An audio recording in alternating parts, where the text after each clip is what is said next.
Welcome back to the deep dive. Today, our mission really is to move away from the daylight battles of World War II for a bit. Yeah, step into the shadows. Exactly. We're focusing on something critical, but honestly often overlooked. The U.S. Marine Corps' desperate struggle to control the night sky. We're doing a deep dive into the creation and the really challenging first deployment of the Corps, very first dedicated Night Fighter Squadron. VMFN 531, the Gray Ghosts. That's them.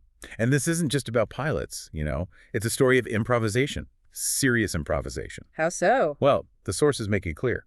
This unit was authorized when the Marines had literally zero operational night fighters. None. Zero.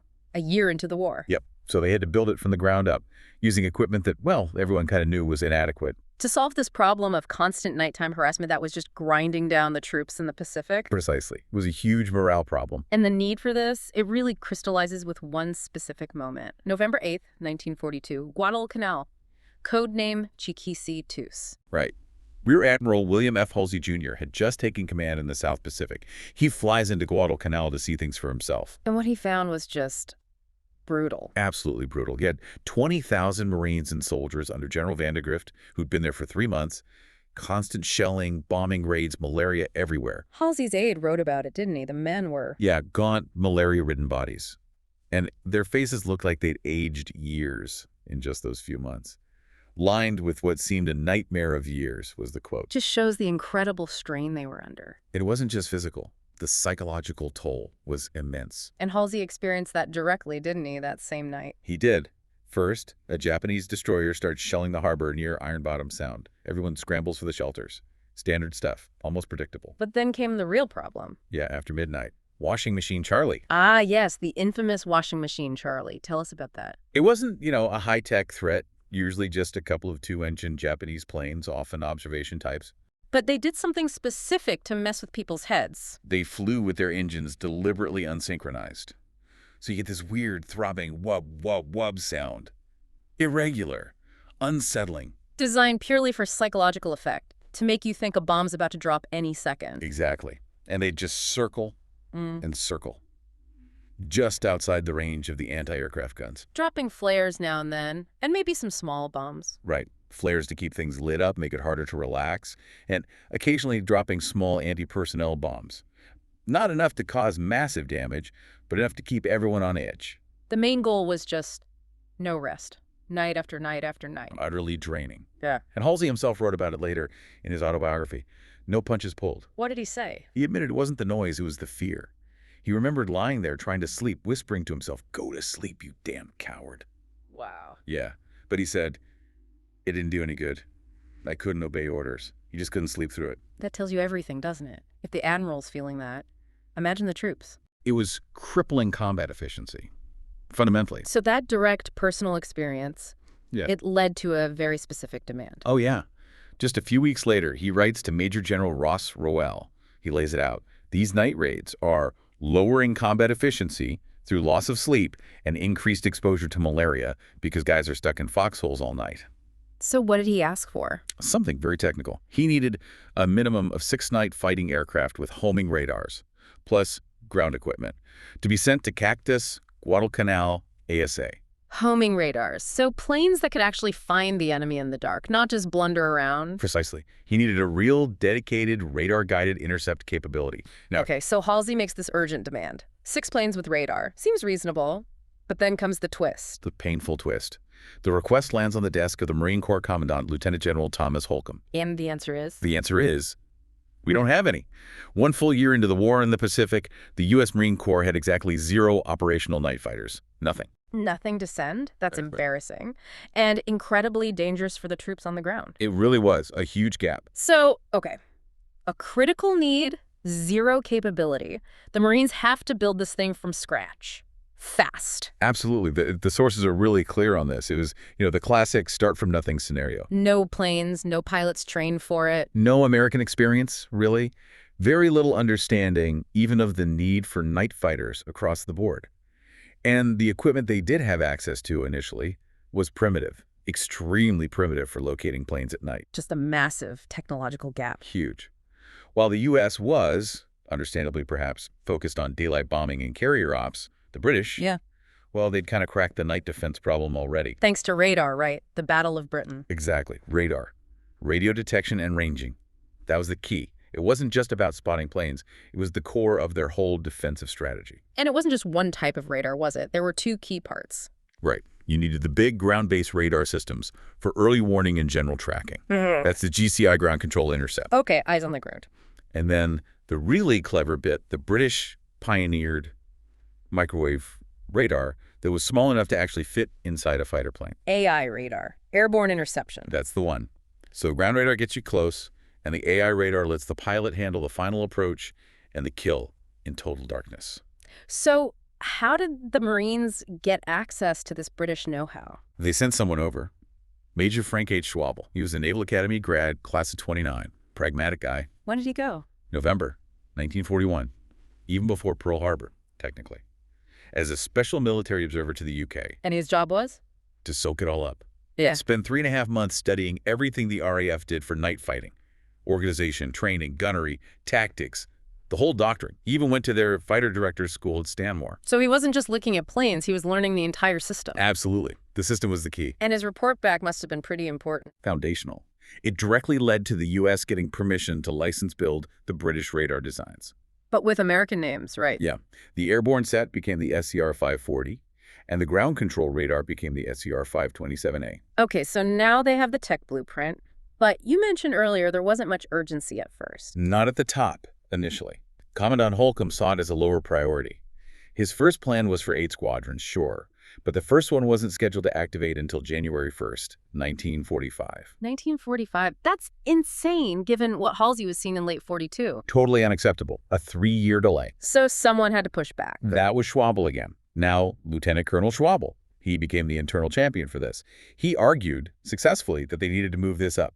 Way up, like 3 years up. Because the need was immediate. Desperate. And he got it done. So VMF N531 gets the green light. Authorized July 25, 1942. Commanded by Schwabel himself. The Gray Ghosts are born. And where did they start putting this brand new high-tech squadron together? Cherry Point Marine Air Station in North Carolina, which, according to Schwabel, was basically still being built out of a swamp. Not exactly state-of-the-art facilities, then? Hardly. Schwabel said his first office was an unheated shed. His furniture, 3 packing boxes, that was our desk, and that was our chair. Wow. Building the future of air combat on packing boxes, that's the Marine Corps. Pretty much sums it up. Make do. And the structure of the squadron was a bit unusual too, wasn't it? Because of the technical side. Very unusual. It was a big squadron, Yeah. and that ground control intercept detachment was huge and critical. It needed dedicated leadership. So Schwabel had help at the top. Right.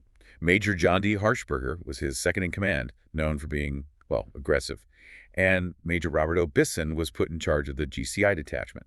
He was the technical expert. And they both got promoted quickly. Yeah, both made lieutenant colonel pretty fast. Yeah. Which was unusual, having essentially 3 LTAC hulls running 1 squadron. Why was Bisson, an aviator, focused on the ground component? Because this wasn't just about flying. That GCI part, the radar, the vectoring, the electronics, was maybe 50% of the mission's success. Bison's technical leadership for the ground crews was absolutely non-negotiable. It showed how different this kind of flying was. Okay, so they're authorized, they've got leadership, they're training in a swamp. Next problem, what are they actually going to fly? Right, the equipment struggle. You mentioned it was bad. Mind-boggling is a good word for it. Schwabel needed a proper interceptor. But the purpose-built American night fighter, the P-61 Black Widow, that was years away. Late 1944, really. What about Navy planes? Corsairs, Hellcats? They were working on radar-equipped versions, yeah, but those wouldn't be ready until mid-1943 at the earliest. Yeah. Still too far out. They even thought about asking the British for Beaufighters via reverse Lend-Lease. So what was the solution? Or the stopgap? The stopgap, that's the word. The Bureau of Aeronautics basically settled on a heavily modified Lockheed Vega PV-1 Ventura patrol bomber. A patrol bomber, not exactly nimble. Not at all. It was a land-based version of a maritime patrol plane. Why pick it? Basically one reason. It was twin-engined, available relatively quickly, and big enough to carry the gear. Ah, the bulky radar. Exactly. That SCR-540 AI system. It was ingenious for the time, but it was big, heavy, and needed a lot of power. Multiple electronic boxes, a big scope for the radar operator crammed in the back. And the antenna array in the nose, so how many crew did it take? 3. Pilot, radar operator, and a gunner. The radar was complex enough you really needed a dedicated operator just to interpret the screen, make sense of the blips. And besides the radar, they needed guns. Oh, yeah. They packed 6.50 caliber machine guns into the nose. Serious firepower. And that critical IFF system, identification friend or foe. Absolutely vital. Top secret stuff. It let friendly planes send back a coded signal when hit by radar, basically saying don't shoot. Because otherwise, in the dark, every blip looks hostile. Pretty much. Yeah. And integrating IFF with a new radar system on a new platform that just added more complexity, more delays, more secrecy. So even before they got these PV-1s, they needed something to practice in, right? What did they use for training? Oh, boy. The trainers. They got these Brewster SB-2A4 Buccaneer Scout bombers. Brewster. That name doesn't always inspire confidence in WWII aircraft. No, it does not. These were actually planes built for the Dutch, but the contract got canceled or repossessed or something. So the Marines got them. Were they any good? They were disasters. Mechanical nightmares. First problem.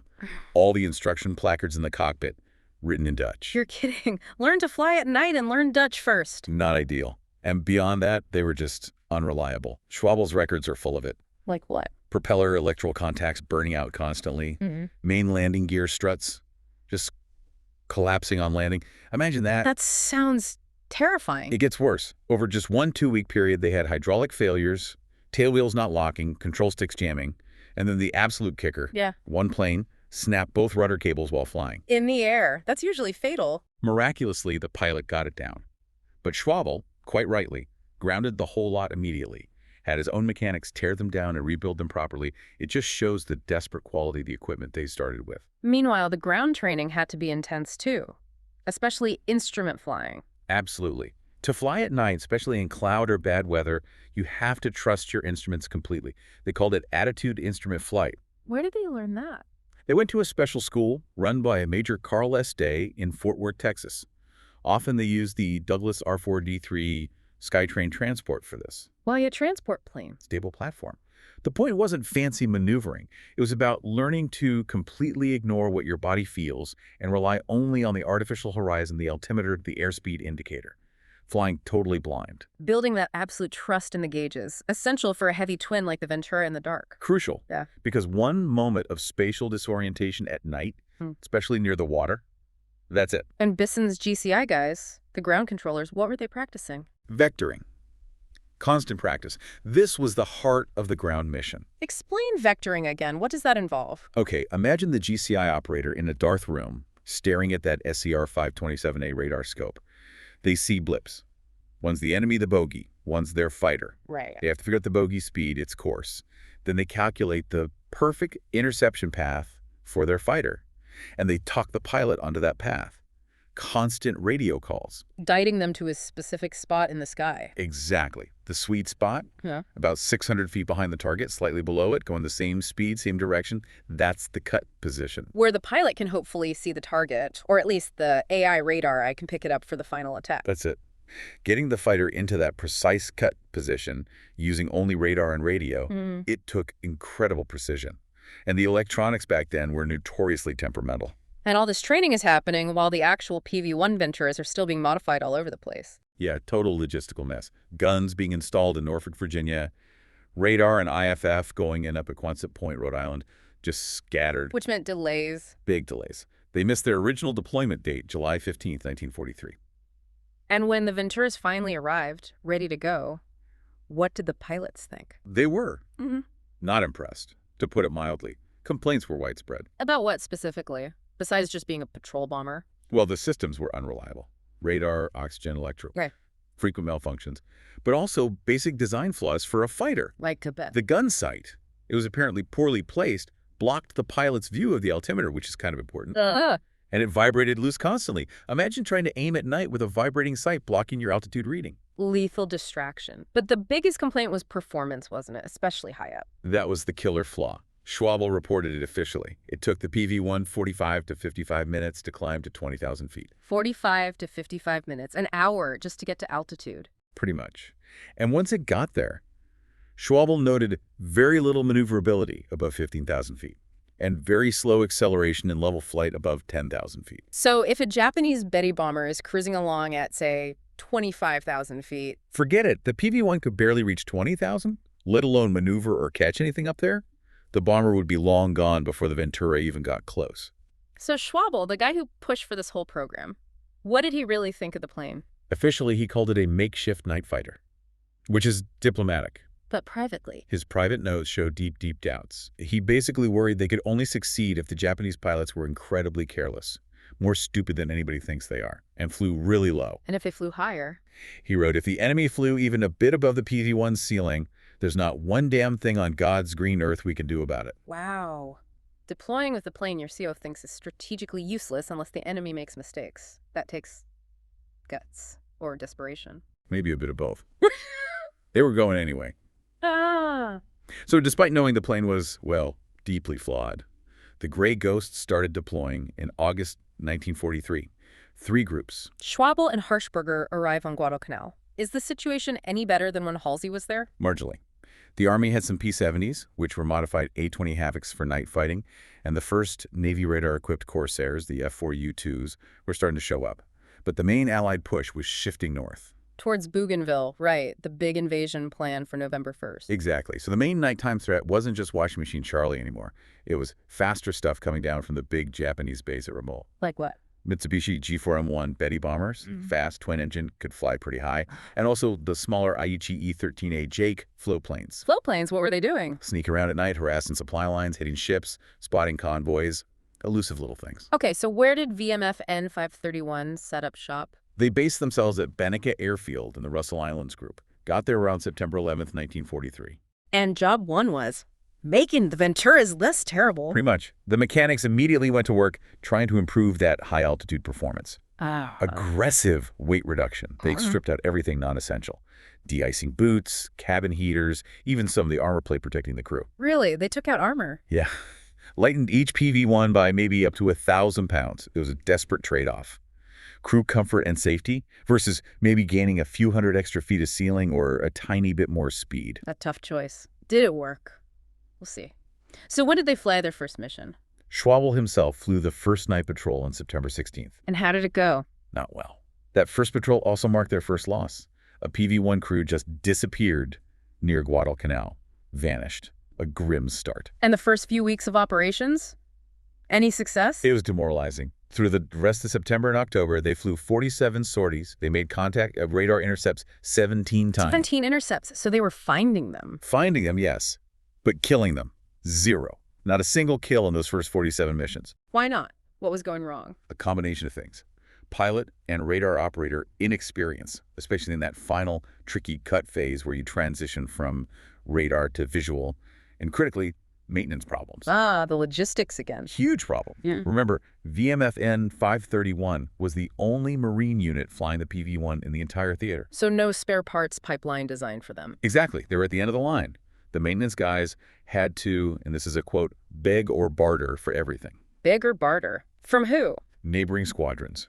Royal Australian Air Force, Royal New Zealand Air Force squadrons flying similar Lockheed planes. Maybe had some compatible engine parts.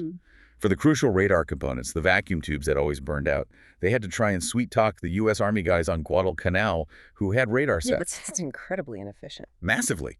Imagine having a plane grounded, perfectly good except for one specific radar tube, and it takes 2 weeks to get it because you're trying to trade favors instead of just ordering it. Readiness must have been a nightmare. Fighting the enemy and fighting the supply chain. Now, before the Gray Ghosts actually managed to shoot anything down themselves, their GCI guys, the ground controllers, proved the concept could work. How so? On October 31st, Halloween night, 1943, Marine GCI operators, Major Thomas Hicks and Staff Sergeant Eugene Gleason, were guiding a Navy pilot. Okay. Lieutenant Hugh O'Neill, flying a radar-equipped F-6F Hellcat from Squadron VFN 75. The Marine GCI team vectored him perfectly onto a target. And he got the kill. He did. It was the first successful air-to-air radar kill for the entire Pacific Fleet, achieved by a Navy plane, but guided by a Marine GCI. That's huge. It proves the ground part of the system. The Marine training, the vectoring techniques, the SCR 527A radar actually worked. Exactly. They just needed their own pilots and planes to put it all together. And they didn't have to wait long after that Navy success. Just 2 weeks later, November 14th, very early morning, CO 418 hours, a PV-1 called the Coral Princess gets on the radio. Who was guiding them? Fighter directors, based on a nearby destroyer, part of a convoy escort. They coached the Coral Princess onto a bogey. Which turned out to be A G4M1 Betty bomber. from the 72nd Kokutai. And the crew. Pilot was Captain Dwayne R. Jenkins. His top turret gunner was Sergeant Thomas J. Glennon. Jenkins closed in, fired 3 bursts. Down with the Betty, in flames.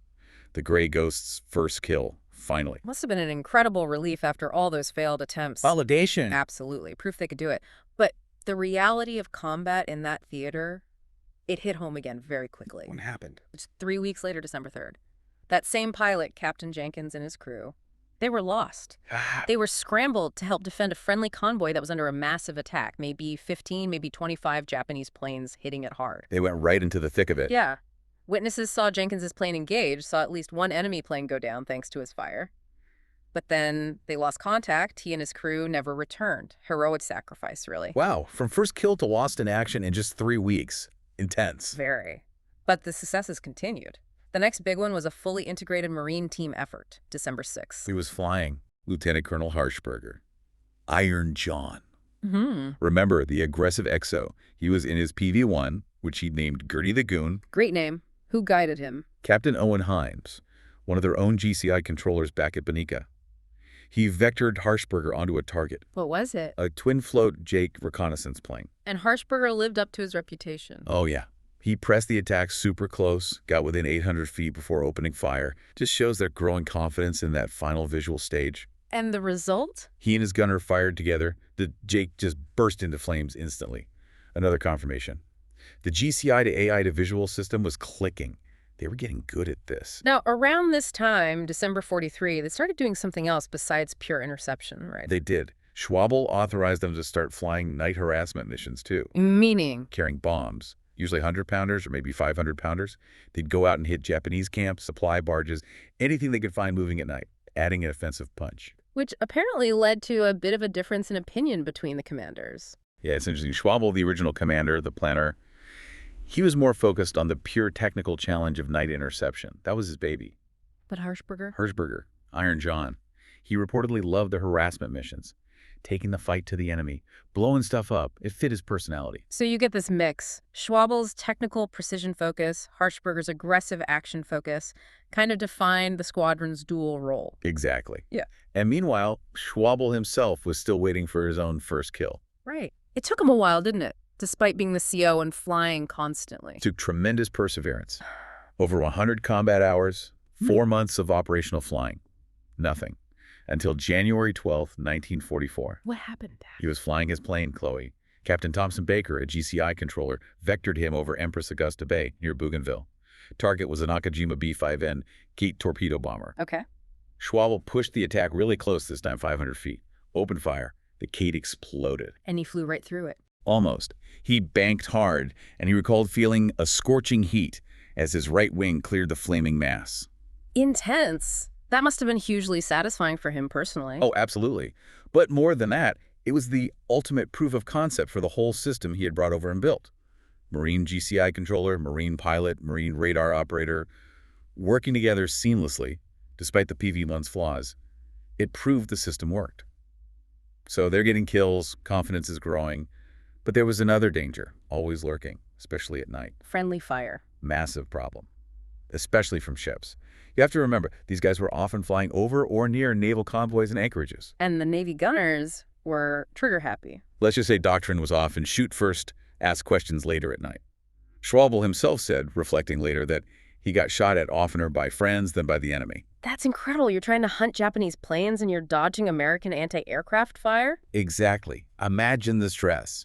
You're concentrating on your radar scope or peering into the darkness, following GCI vectors, and suddenly tracers are whizzing past you from below.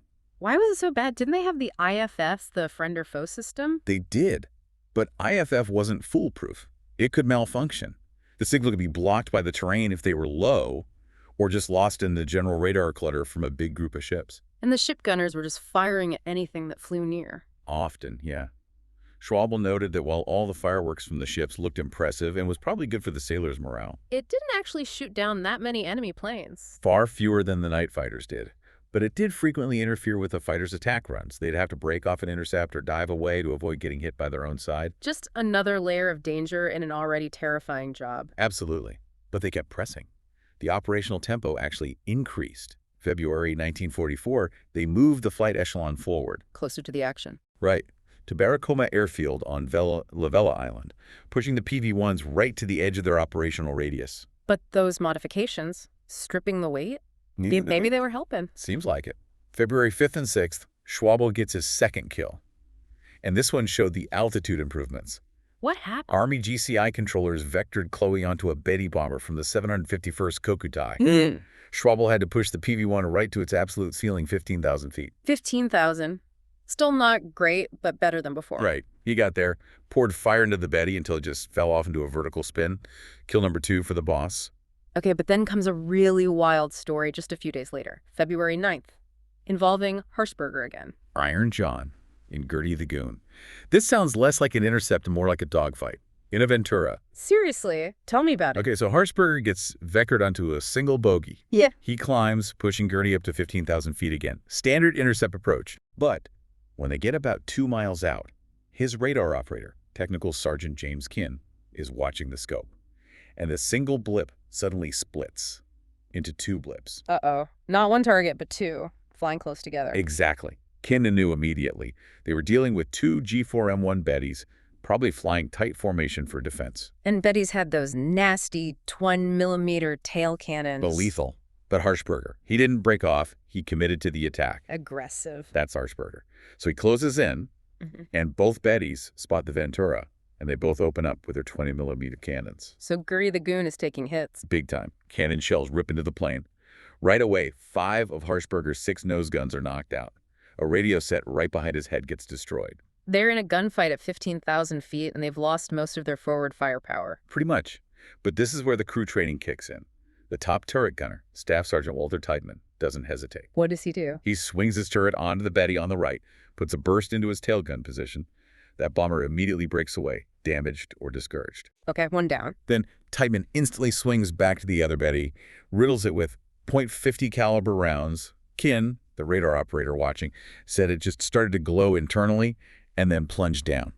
Destroyed. Incredible. They fought off 2 Bettys, shot 1 down, heavily damaged. Did they make it back? They did. Flew home, low on fuel, plane shot up, but they made it. And Harshberger's reaction after surviving that in a Ventura. Classic Iron John. According to the records, he basically said, "Never had so much fun in my life." Unbelievable. That man had nerves of steel. Definitely earned his nickname. Yeah. And his aggressiveness paid off. Schwabel, after getting his own 4th kill another Jake on February 17th. He'd done his tour. Yeah, 269 combat hours, 72 missions. His command tour was up. So on February 18th, 1944, he handed command of VMFN 531 over to Lieutenant Colonel Iron John Harshberger. So Harshberger takes command. Does he keep up the pace? Immediately, the very next day, February 19th, he goes out and scores his own kill. Another Jake float plane. Talk about setting the tone. But the risks were still there. Always. That same night Harshberger got his kill, another Grey Ghost crew went missing. They were doing one of those low-level barge hunting missions near Rabaul. Just disappeared. Still, overall, were they making a difference? Were the Japanese changing tactics? Seems like it. The records show a definite drop-off in Japanese night activity over places like Bougainville. By early 1944, hostile contacts were getting rarer, aside from a few intercepts here and there. So the Grey Ghosts were actually succeeding in suppressing that constant night harassment. They really were. They were making the night skies dangerous for the Japanese, maybe for the first time, consistently. But the danger wasn't just from the enemy or even friendly ships. Just flying at night was inherently risky. Absolutely. And tragically, on March 21st, 1944, the squadron suffered a terrible non-combat loss. What happened? 2 PV-1s, flown by Lieutenants Pierce and Birdsall, were flying in formation near La Vela. Blacked out conditions, of course. They clipped wings. Both planes went down into the sea. 8 crewmen killed.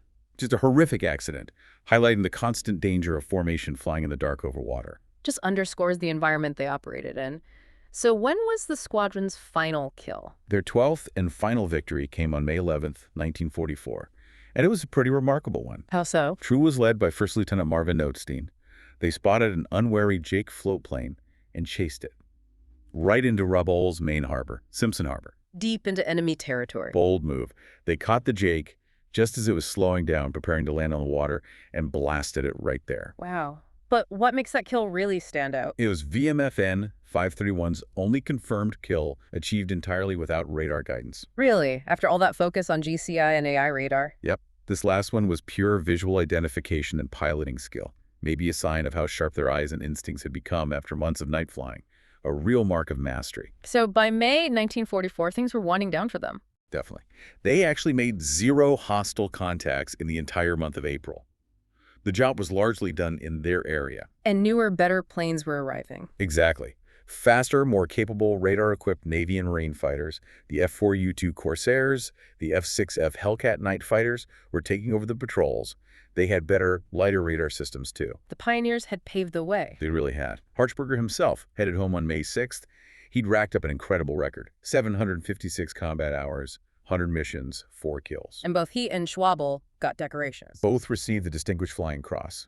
Well-deserved. When did the squadron officially finish its tour? VMFN 531 flew its last mission over Rabaul on July 14, 1944, then rotated back to the States. So let's sum up the record. 10 months in the Solomons. They lost 6 PV-1 Venturas and tragically 20 crewmen killed in action or accident. What they were credited with. 12 confirmed aerial victories, often against faster, more maneuverable enemy planes. And achieved, crucially, using an aircraft their own CO called entirely unsatisfactory. That's the core achievement, isn't it?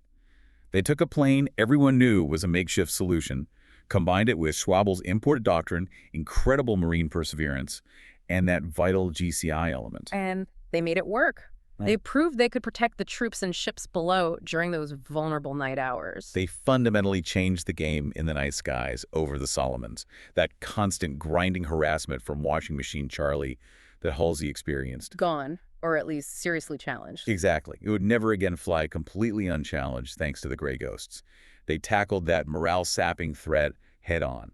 And we have to circle back to the ground crews. The GCI detachment under Bassan, their role was just as critical. Absolutely, 50% of the equation. Yeah. Their skill in vectoring those slow Venturas onto targets, getting them into that perfect cut position time after time. That technical precision was the bedrock the pilots built on. They made flawed tech work through pure expertise and relentless training. It really is an amazing story of ingenuity overcoming limitations. It is. Which leads to a final thought, maybe, for you listening. Yeah. The Gray Ghosts are such a powerful example of human factors training, determination, adaptation, overcoming a serious technological deficit. It makes you wonder, doesn't it? About what? How often, whether it's in military history or even, say, business innovation, success hinges less on having the absolute best, shiniest new tech, and more on the sheer ingenuity and grit needed to make flawed, existing, or makeshift tools work effectively. Getting the absolute most out of what you actually have rather than waiting for perfect. Exactly. Think about the early days of almost any major technological leap. Isn't it often that initial, improvised success using imperfect tools in clever ways that really defines the breakthrough moment? Something to think about.